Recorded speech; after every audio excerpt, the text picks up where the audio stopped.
Hey, what's up, folks? Welcome back to another 3D Hangouts. My name is Noel Ruiz. I'm a designer here at Adafruit. Join me every week is my brother Pedro. Good morning, everybody. I'm Pedro as Creative Tech here at Adafruit, and every week we're here to share 3D printed projects featuring electronics from Adafruit.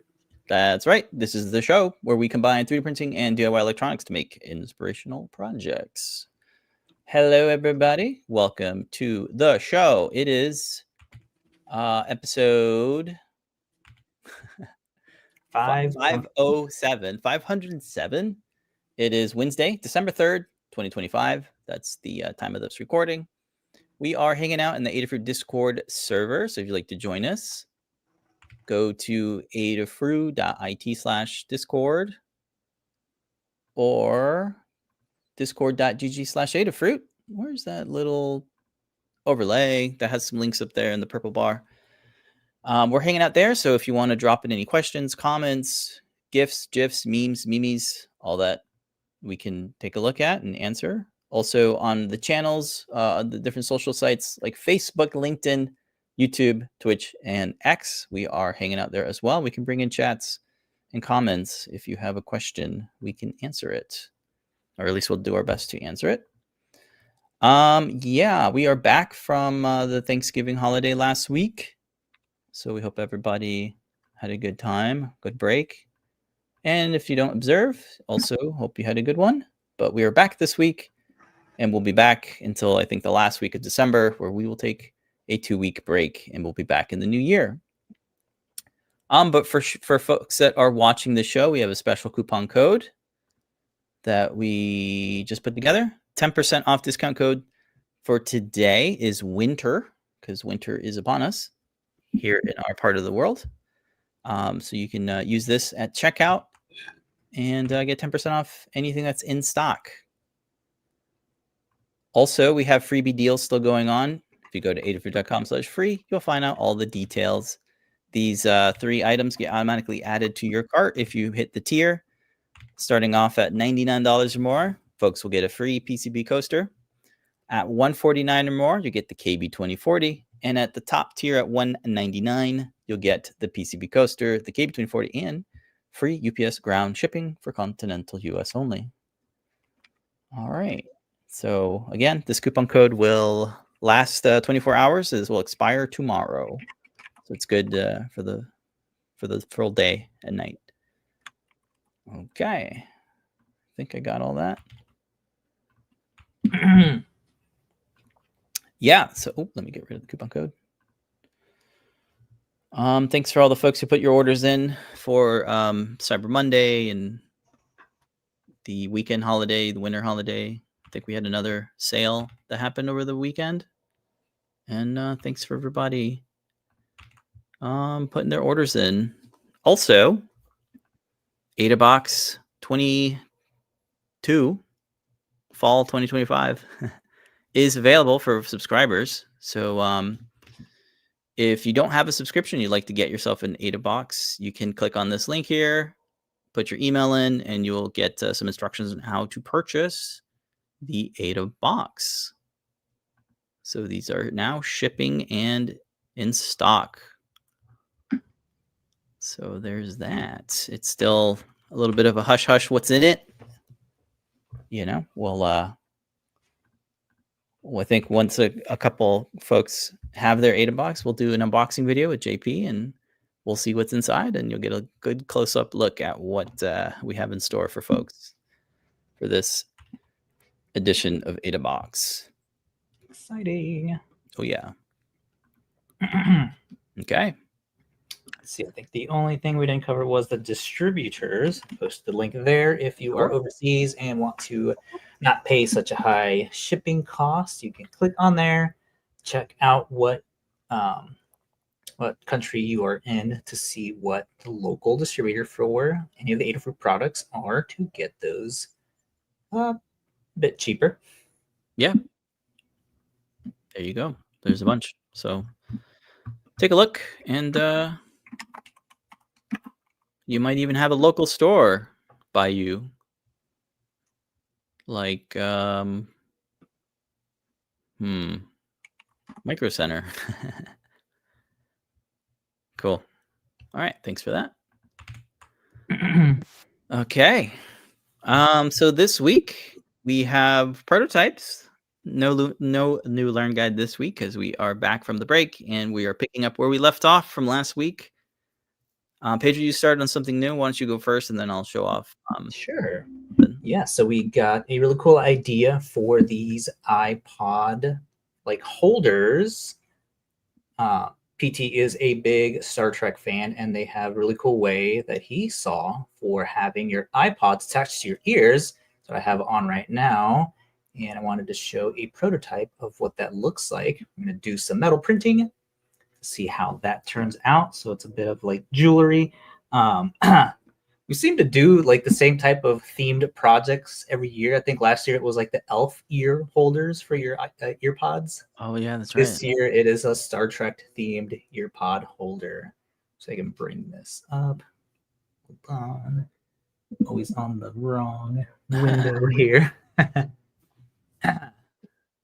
Yeah, so this could probably fit any Bluetooth headphones. I think you were saying iPod. It's earpod. No, Earpods. AirPod. AirPods. Or Earpods. Bluetooth speakers. It kind of seem to have the same sort of design. If you guys aren't familiar, they are called, I forgot the pronunciation. What is it? Borjan? Oh, Borjan? no. I'm not prepared for this one. Oh, no. I had I don't watch Star Trek as much. Yeah, sorry, folks. As I think we should, especially for these projects. So yeah, it's like a jewelry accessory. So if your earpods fall off, they will be held on by your ear. Nice little chain here and a little holder. Of course, these will be editable. So if you have a different sort of earpod model, have like the pros, they have the regular. Always forget the middle one, which is the one you have that doesn't have like little nubs on the ends. I forget the name of it. Yeah, so or any other type. Bajoran earring from Deep Space Nine and the Next Generation. It's called the Bajoran earring memory alpha +1. I'm looking at the email. So yeah, according to canonical sources, the earpiece worn by the Bajorans in Star Trek Deep Space Nine and Next Generation. So that is the inspiration there. So it's kind of gothy, kind of cool looking. Yeah.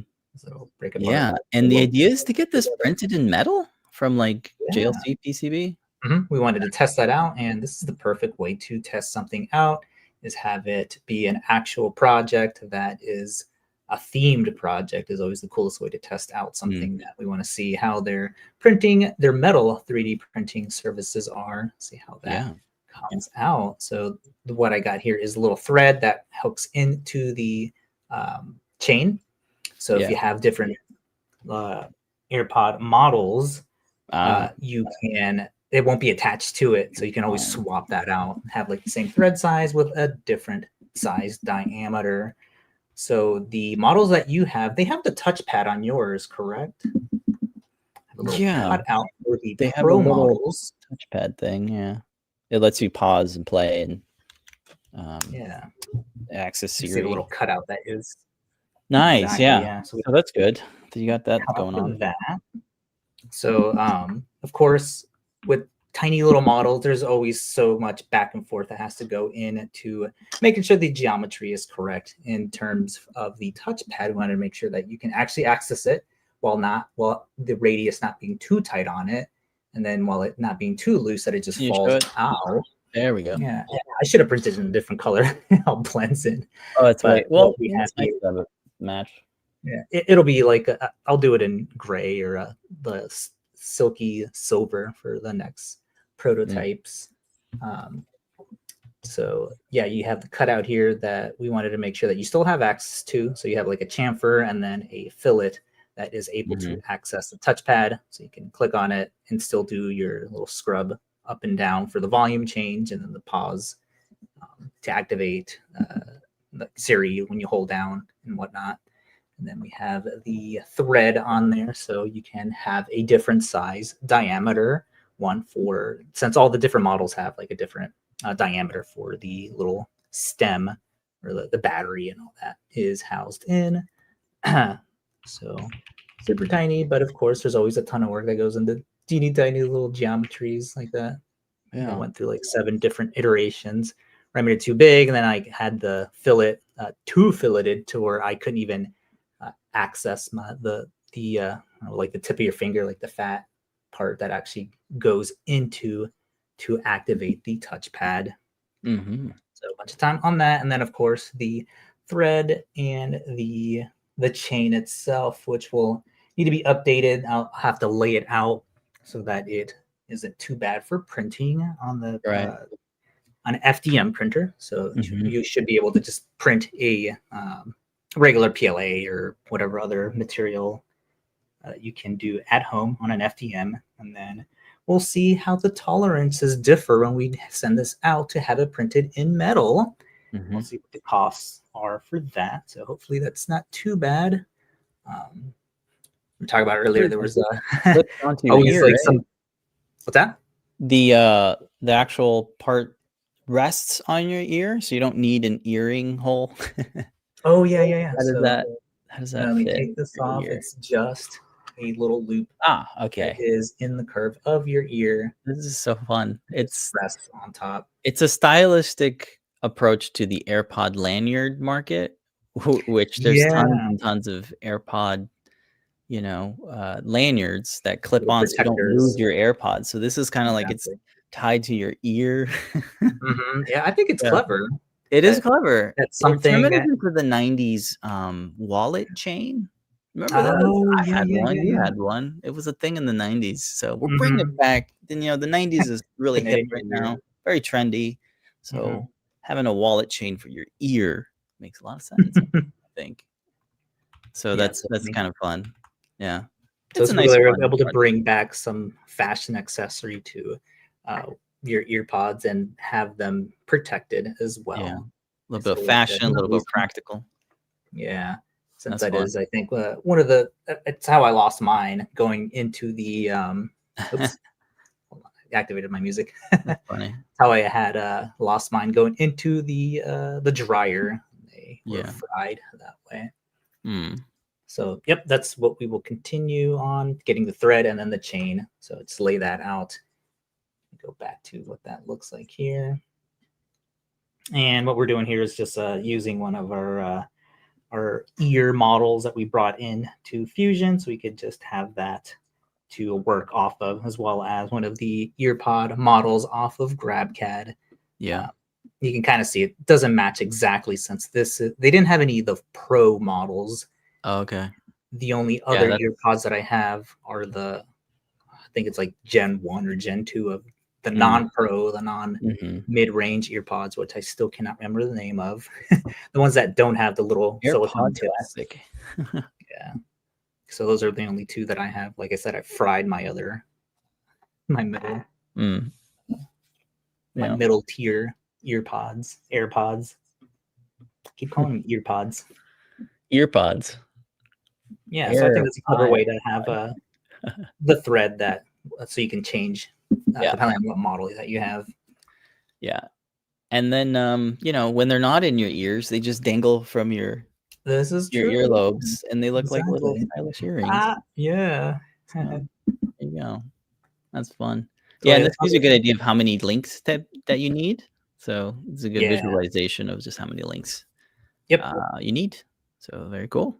Yep, I just drew a little curve just to visualize where the chain would need to go, and then to model these for printing. So it's a print in place. You just model them so none of the chains are touching. We'll kind of zoom in here so you can kind of see.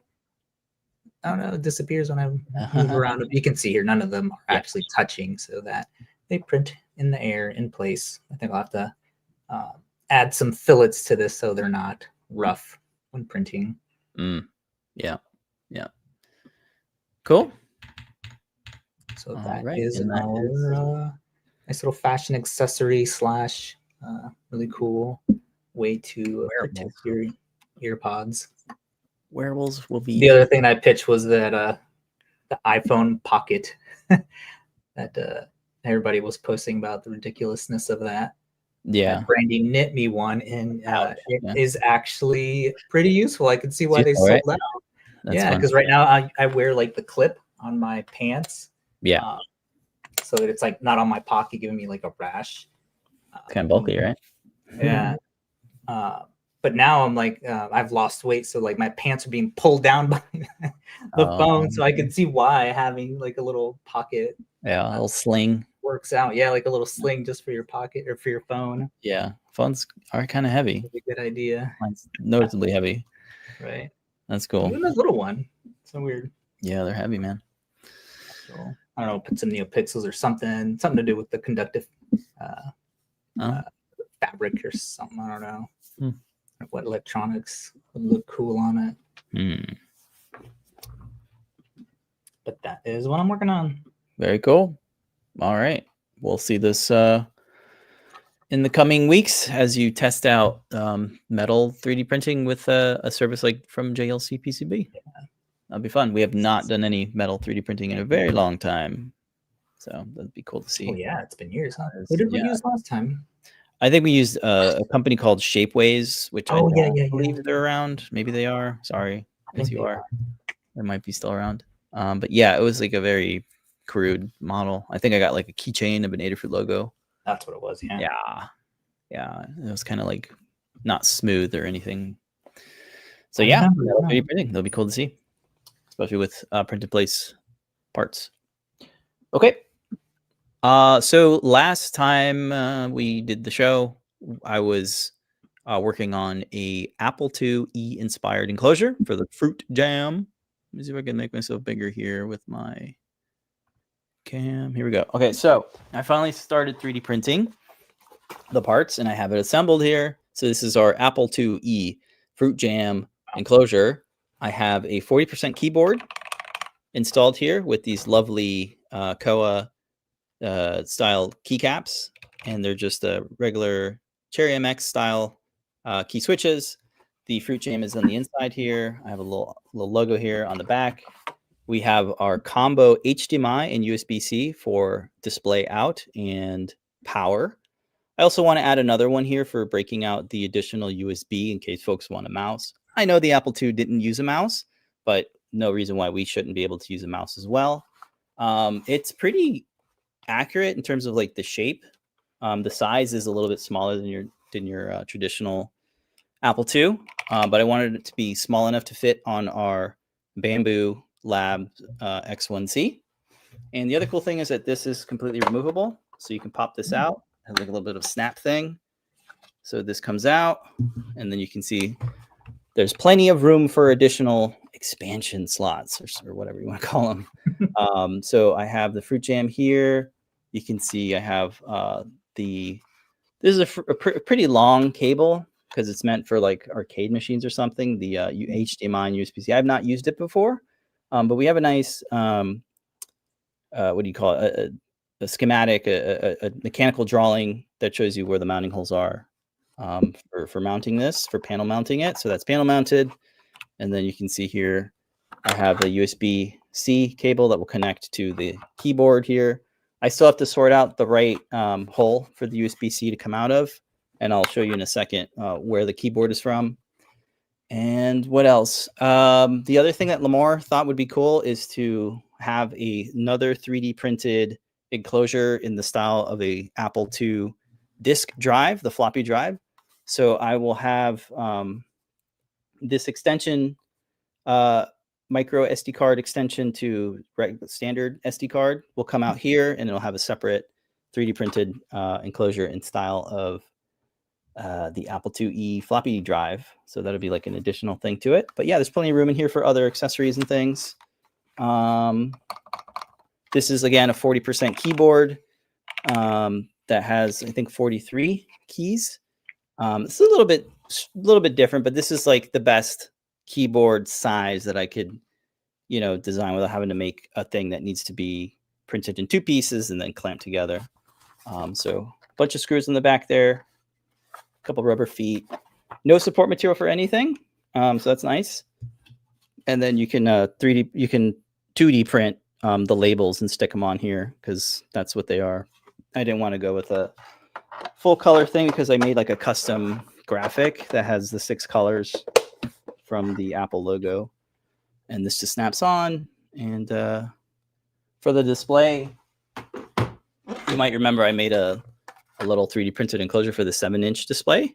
Yeah. So I have this nice little stand that will allow it to rest on this little inset part here, because that's where it's supposed to be. So you get like this nice kind of old school kind of big bezeled display.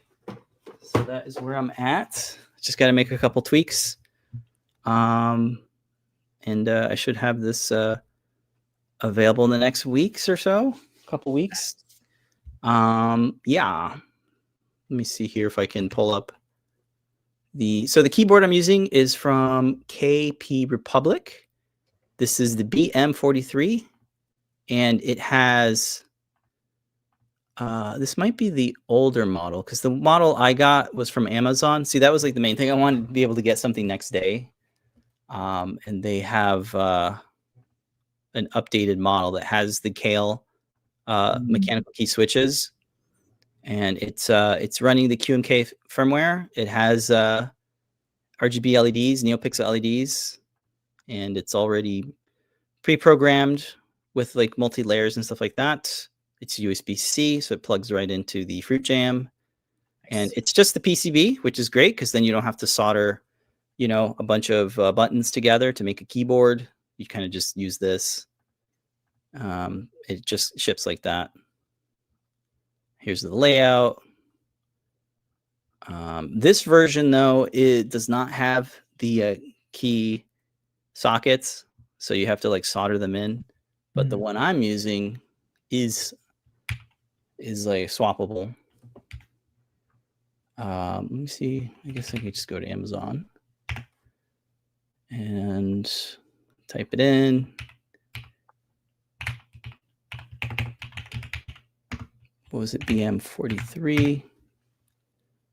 You can hear, there we go. So this is the right model here. Not too bad for $45 because it has everything ready for you and it's swappable. Nice. Yeah. And this, I have tested it. It does work with the Fruit Jam Apple IIe emulator that we have for Fruit Jam. So it works with it out of the box, which is real nice.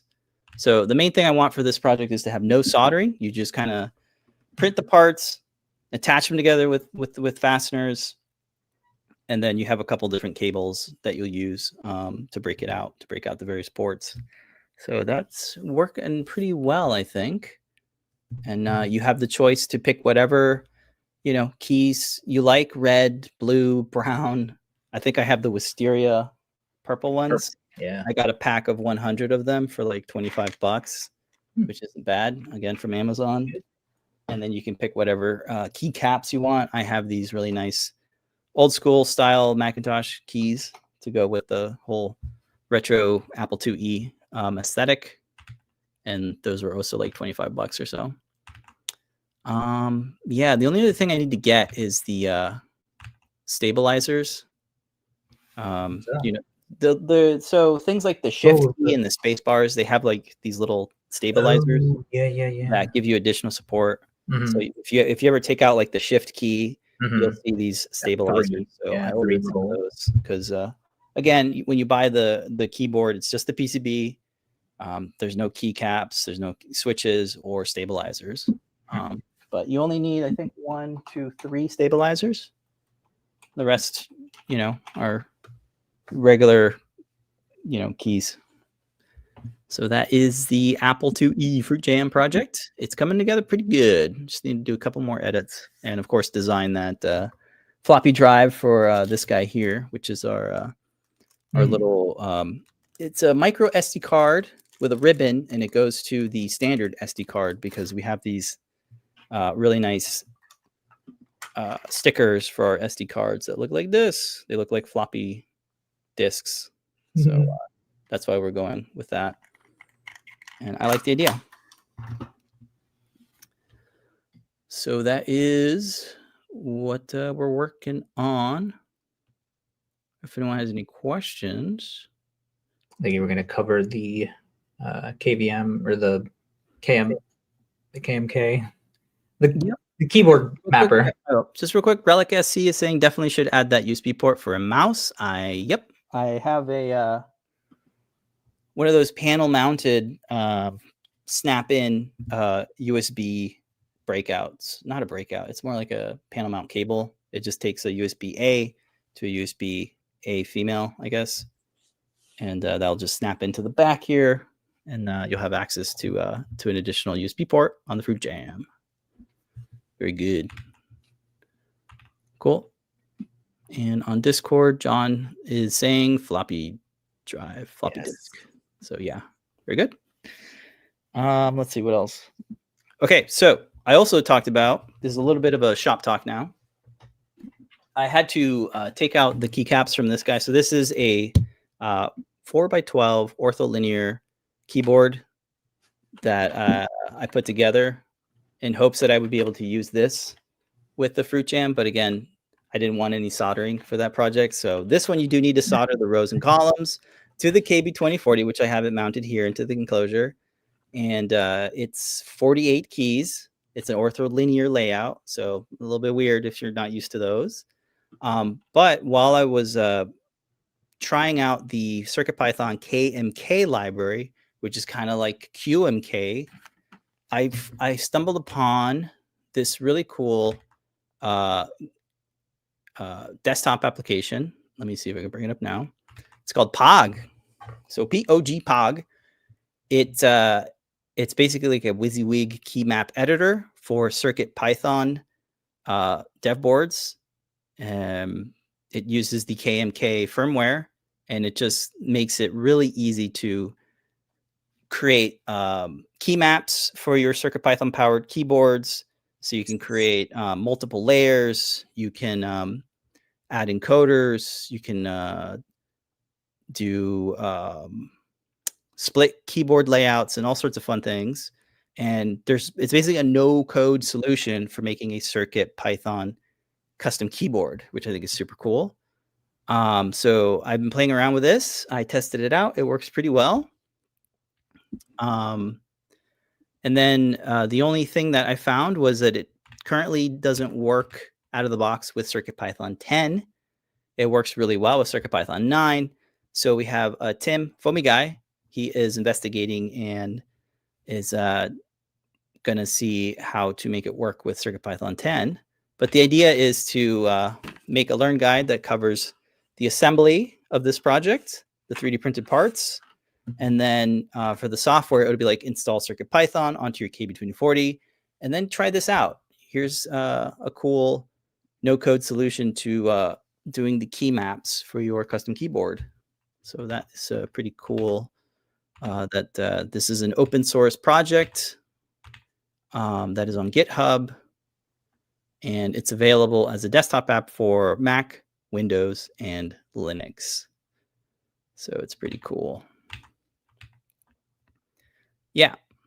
And you can see, well, actually, not that one. This one is the GitHub repo. So it's by Jan Longe, who developed this desktop software. It's got nice documentation, fairly simple setup. And yeah, that is a pretty cool piece of software that makes key map editing and configuration a lot easier. Very good. So check it out. It's free to download and check it out. Very cool. KMK GUI layout editor, key map editor, and flashing utility. Pretty cool. POG POG. Let's give it a shot. It's pretty fun.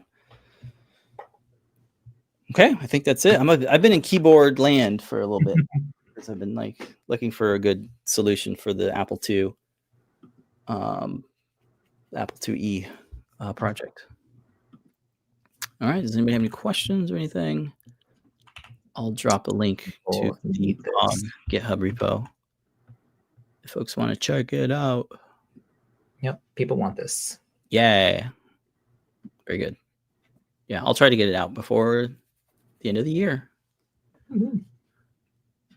All right. I think that is the prototypes, the shop talk, and now I think we're ready for a little bit of a time lapse. That's right. This week on Timelapse Tuesday for Community Makes, we got this awesome I don't know what the official name for this guy is. This Viper from Nightmare Before Christmas. We had a little puppet one that got ruined. Rufio barfed on it. Oh, is that what happened to it? Yeah, I remember you had the puppet one. That was a very cool. I don't know if they still have them, but this is a nice little replacement. Completely articulated, flexible. The mouth opens and closes. Nice little effect there. It looks good. Forever to print because of all of the color layer switching. Yeah, the color switching. I did print it at 0.24 in draft mode on a bamboo printer. And I had to print the top of the face separately. Kept peeling off the bed. Probably need to wash the bed again. Oh, I see. It took like 25 hours or something like that. Yikes. The result full day and night. Yeah. Oh my god, yeah. What is my desktop view? There you go. Oh no. You got it. It's a decent size. My browser is not updating whatever you're seeing. Oh, I see. So you're like completely frozen. Can you see it? I can. Okay, cool. So yeah, there he is. This part top of the mouth. I don't want to try to break it, but it snaps right in. Okay. Yeah, it just press fits right in. An excellent job on the modeling. There we go. My screen just updated. Okay. Yeah, it's definitely. And I'm using this gradient. I'm using this gradient PLA color for the top of the head. You can kind of see here. I do. Yeah, I see it. It's like a little bit of a orange, and then a little bit of like a reddish orange. Yeah, it's like a red orange to like a lighter orange. Gives it a really cool effect on going from the base of the body there. Yeah. And all of these, I was just playing around with it, and one of these popped off. So you can pop it back in. So it's a really cool way to do the articulation, the joints that are on here. I want to try to break it again, but you can kind of see here how it pops out. And you can pop them back in. Oh, really? That's cool. Yeah. Yeah. Just saw that mistakenly while flexing it around. It is pretty long. So pretty cool decoration to add to your tree for Christmas. Really cool Nightmare Before Christmas Viper. Yeah. So let's take a look at the page here. It was designed by It's Donnie. And they are on makerworld.com. It's a free download. So you can see here they also have the black and white version. Here. I guess I can't really load it. It's not an image to load. But yeah, you can see it eating the little Christmas tree and presents. Bring some mischievous magic to your holiday decor with this articulated Arctic Viper. Very cool. Good find. I like this. Again, it's a free download, and it is in a contest for Printmas 2025. Cool. I didn't realize that was the thing. I didn't see that when I grabbed it. Yeah. You can download it as a Bamboo's. You can open it in Bamboo Studio or download the 3MF. Mm-hmm. Very good. That's all color for you in the Bamboo Studio version. Yeah. And is it oriented to print as is? I saw a little bit of supports, right? Mm-hmm. Okay. Yes, it does require supports for all of the teeth. Right. The base of the mouse just prints vertically. There you go. See it there. Wow, that is nice. Nice, smooth, high poly count. Yeah. I can tell. That looks pretty good. Yeah. Very organic. Oh, I didn't realize even the tongue is a different color. Mm-hmm. Wow. Oh, I like you put a name there. Yeah, it's a really good place to put it. Yeah, that's awesome. Again, it will take about a day to print. A day. Well, if your time lapse, I don't know. No, there's no special setup for the time lapse. Right. What I'm doing is by frame cutting out all the where the head moves back over. I'm manually selecting my frames for the time lapse. Okay. So it's 4 colors, obviously, right? Yeah. You can see them here. Mm-hmm. White, red, black, and orange. And good tip on that gradient orange, so you get a little bit of tone to the orange. Pretty cool. And the other thing is the poop. There's the waste bucket fills up. Oh yeah, I declared mine the other day. Oh yeah, I need to print out another chute where it doesn't like contain all the poop, where it like lets it slide off the desk like right into a trash can or something. It keeps happening where like overnight, it'll get stuffed and it'll pause itself and it's just sitting there until I go in there to empty it out. Yeah, that's fun. Print one. Okay, so that's this week's time lapse. Check it out. I got a question here from Relic again, asking what's the difference between QMK and KMK, and that they recently used QMK for an ADB converter.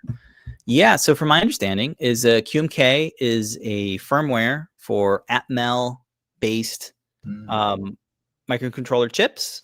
It's a very widely used firmware for keyboards. My keyboard is using QMK, and it's an Arduino-based microcontroller. Most of the ones out these days are QMK. KMK is this special firmware or library for CircuitPython. So the idea is that you no longer have to reflash your Atmel, microcontroller if you just want to update your key mapping. So the idea with CircuitPython is that it loads as a USB drive, and you can update the code and not have to recompile and flash your microcontroller. So QMK is for CircuitPython, and it's a library that mimics a lot of the stuff like QMK. I mean, QMK. I'm getting confused with all these acronyms, but yeah, KMK is the cool keyboard firmware for CircuitPython microcontrollers. So that'll work with any CircuitPython compatible board, whether it's a SAMD or a RP2040 or even an ESP32 based dev board or microcontroller chip. I think KMK supports all that because it's CircuitPython, which is nice.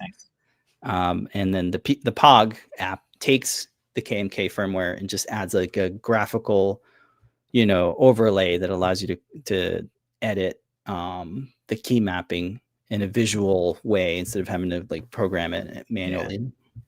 But yeah, I think that's the main difference. It is open source. You can check out KMK on GitHub and see all the different things there. Let me see if I can load it real quick. KMK firmware, clackety keyboard powered by Python. It's there in the name. There we go. And then if you go to Adafruit Learn, you can see we have a KMK Learn guide here from Eva, and also JP did some stuff. Oh, and Jeff too, of course, Jeff. Yeah, we have a couple projects that use the KMK. Actually, this one, the PB Gherkin was a collab with JP and Eva, where they take the Gherkin kit and they add the KB2040 because it's supposed to be using an Arduino Pro Micro, but you can swap in. It's a drop replacement, the KB2040, and then the software talks about setting up your KNK, but yeah, and a little bit of layers and all that fun stuff. So instead of having to do this, you could use POG, and then you don't have to do any code, which is nice, which I prefer.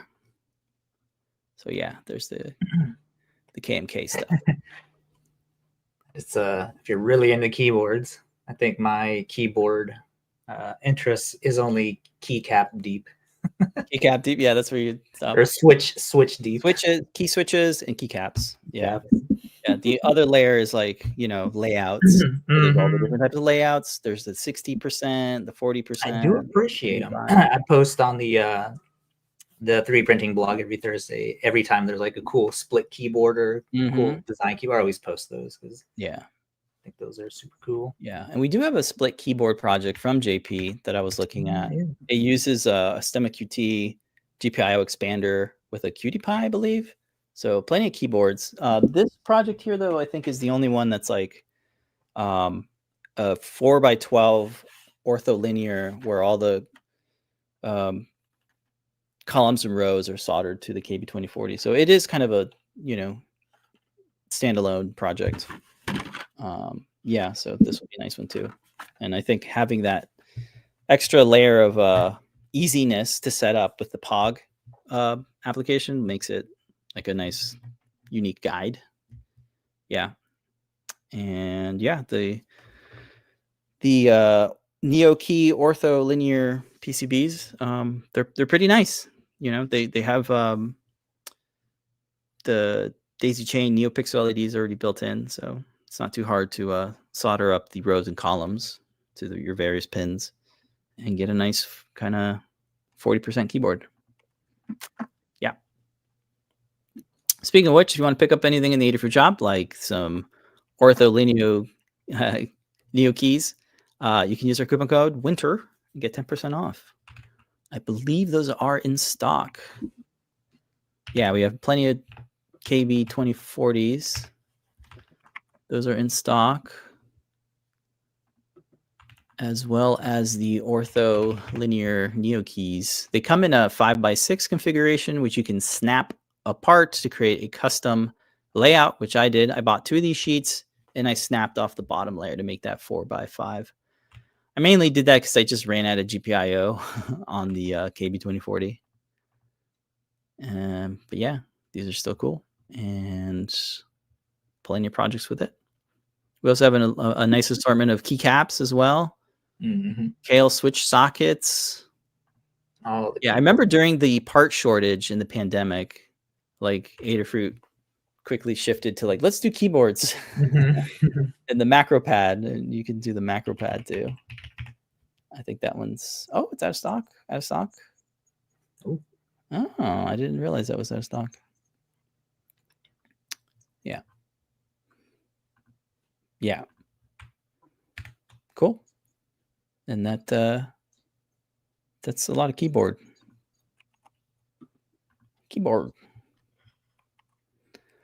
All right.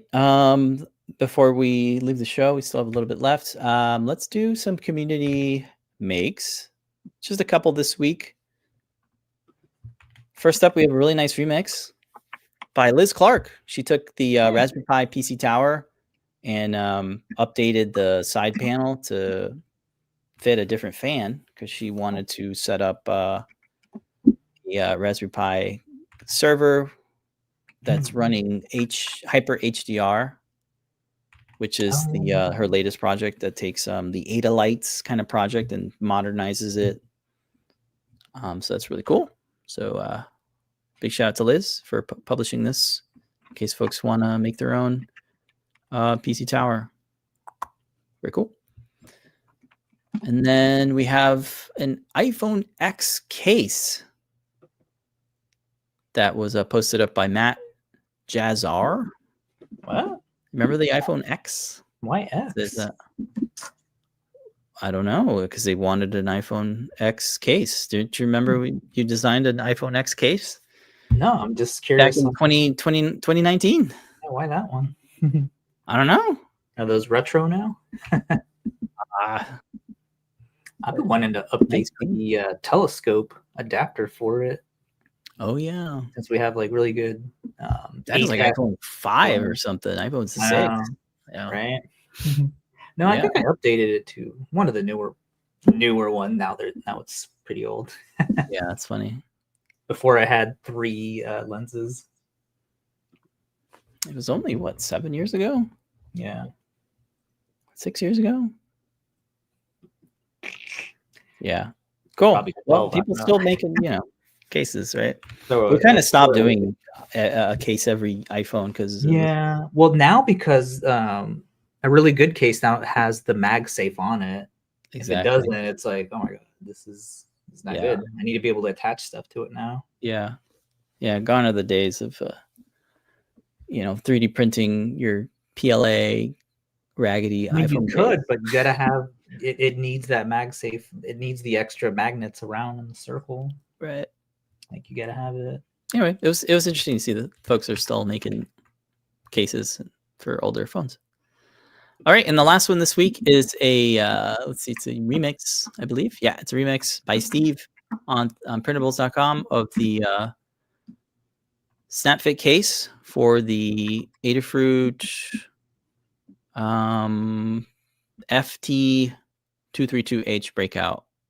So they modified our SnapFit case for the Feather RP2040 Scorpio and made it fit the FT232H breakout, which, what is it again? It is a general purpose USB to GPIO SPI I2C USB-C and NeoKey. Nice. Very cool. And that is all the makes this week. Thank you, everybody, for posting up your makes. Okay, I think that's going to do it for the show. We do have a show and tell tonight. Special guest host Liz Clark will be hosting. And that starts at 7:30 p.m. Eastern Time. Come on by the Adafruit Discord server to get an invite link so you can join and share your projects with the world. Ask an Engineer will return in the next year. So Lamar and Phil are taking their time off with their newborn baby. And then let's see, Thursdays, I believe John Park will be doing a show. If not, he will post up a blog post. And then on Friday is Deep Dive with Foamy Guy at 5 p.m. Eastern or 2 p.m. Pacific time. Mondays are the CircuitPython weekly meetings. I believe they will be starting back up on the weekly instead of bi-weekly in the coming weeks. JP's product picks are still on Tuesdays, where you can get up to 50% off select items. And there we go. Don't forget, if you do want to pick up something on the Adafruit shop, please use our coupon code WINTER to get 10% off your order. We appreciate everybody ordering their stuff. And don't forget about AdaBox. If you do want to subscribe to AdaBox, just go to the website, sign up, and you'll get instructions on how to purchase the AdaBox. It's out now, in stock, and shipping. So we appreciate everybody getting their AdaBox. Let me check in on the Discord. Did anyone say anything? Snake. Ah, yes. JP is posting a link to this super cool Dasher keyboard inspired by the Severance Apple TV Plus TV show. Yeah. I believe it's like $500 or something. Oh, wow. Yeah, but it's really cool.